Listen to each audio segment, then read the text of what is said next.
on this crisp, cool spring morning. It's kind of cool in the mountains this morning, and but I have great things to tell you that severe suffering supplies our greatest spunk in our life. And so I would like to share with you today the scripture came from Psalm 66, verse 10. It says, "For you, O God, have tested us, and you have refined us as silver is refined." That means that you go through the fire, and you brought us out uh, into the net, and you laid afflictions on our back. You have caused men to ride over our heads. We went through the fire and through the water, but you brought us out to rich fulfillment.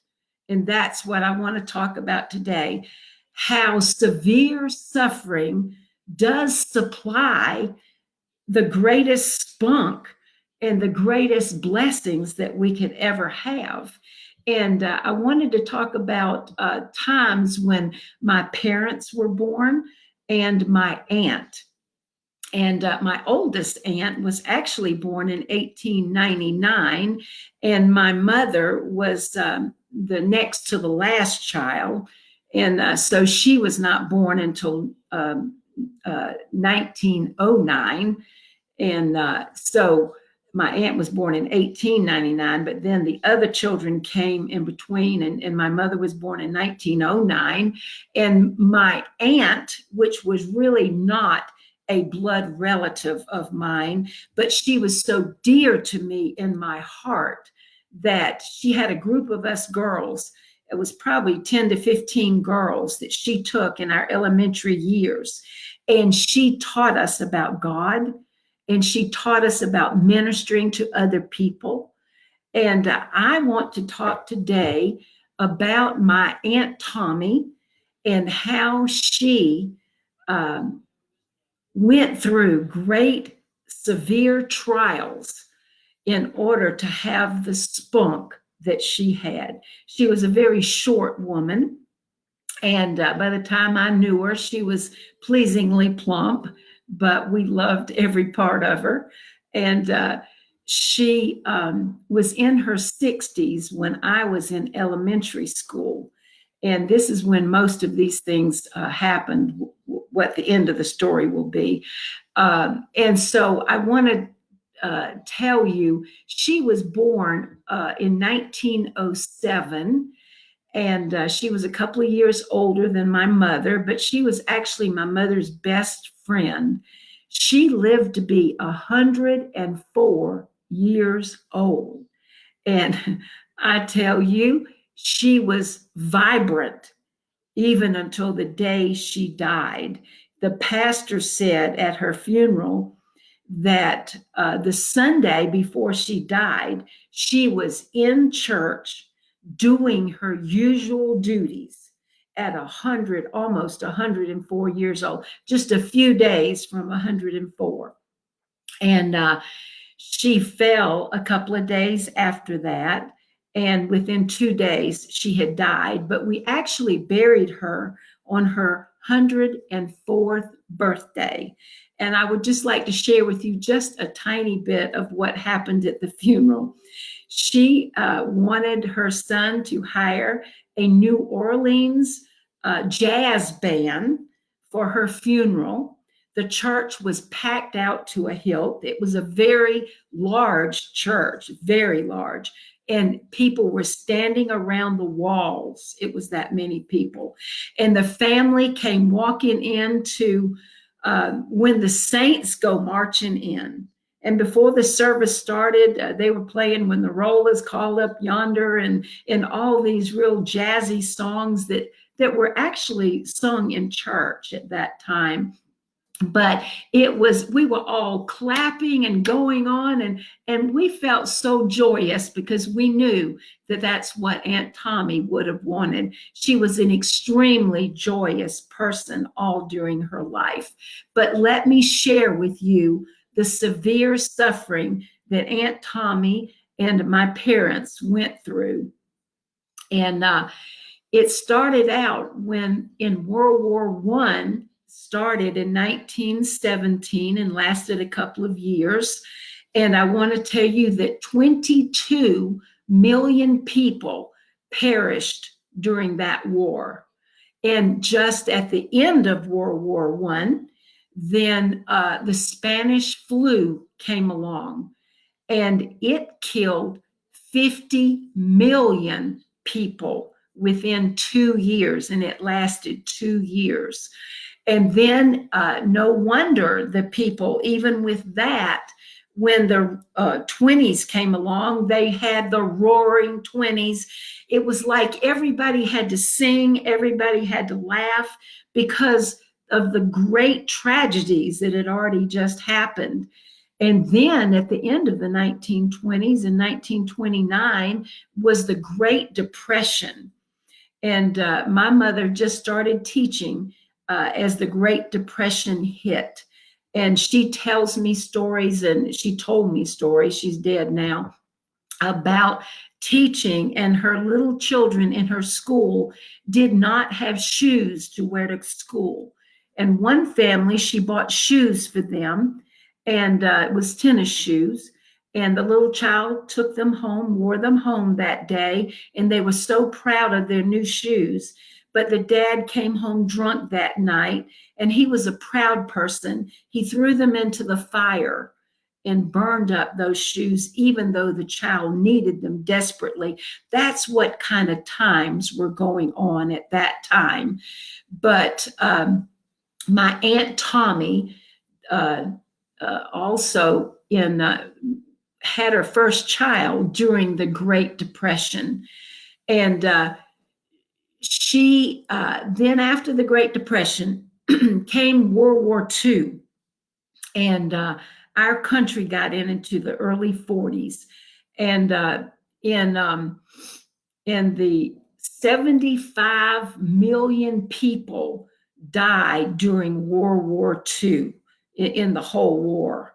And at that time, Uncle Sam, there used to be pictures of Uncle Sam. He had his finger out and he said, "I want you."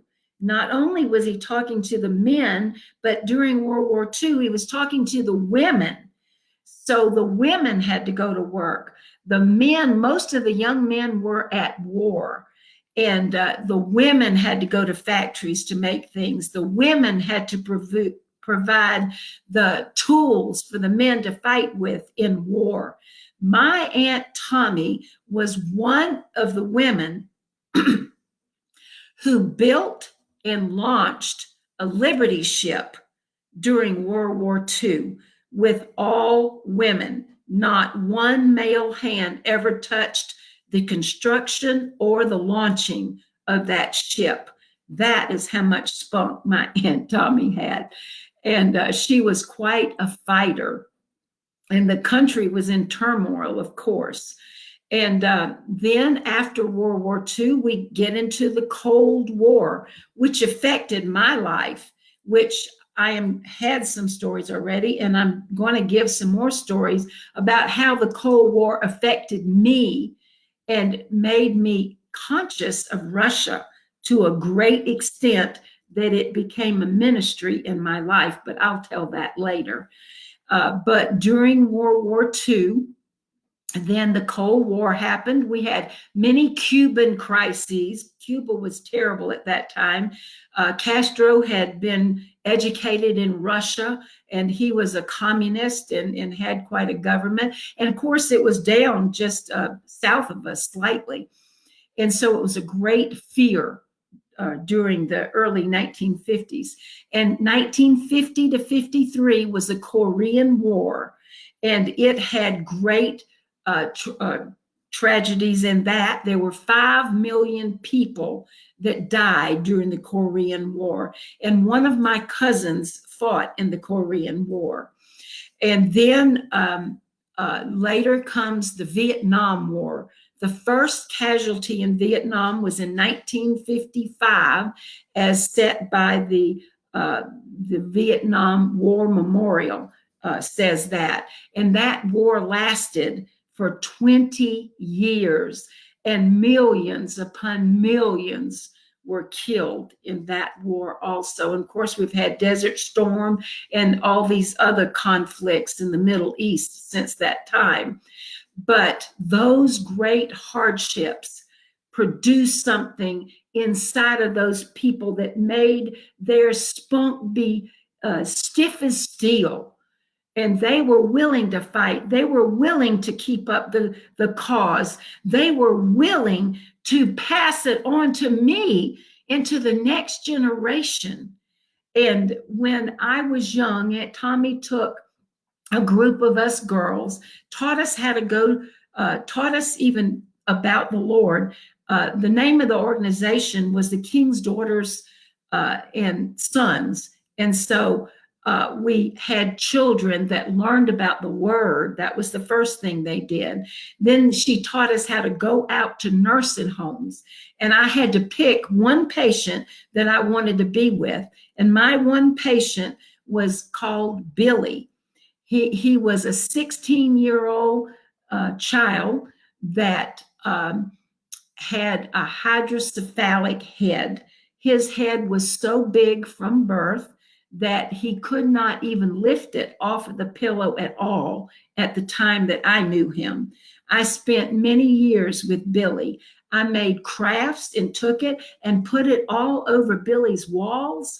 I told Billy all the things I was doing at school, and we laughed and talked for a very long time until I went back one day with all the stuff for Billy, and I found out that Billy had died.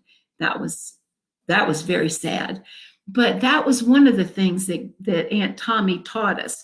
But she also took us to camp every year. And because she went through so much hardship in her life, she was willing to press through, to stand up for what was right.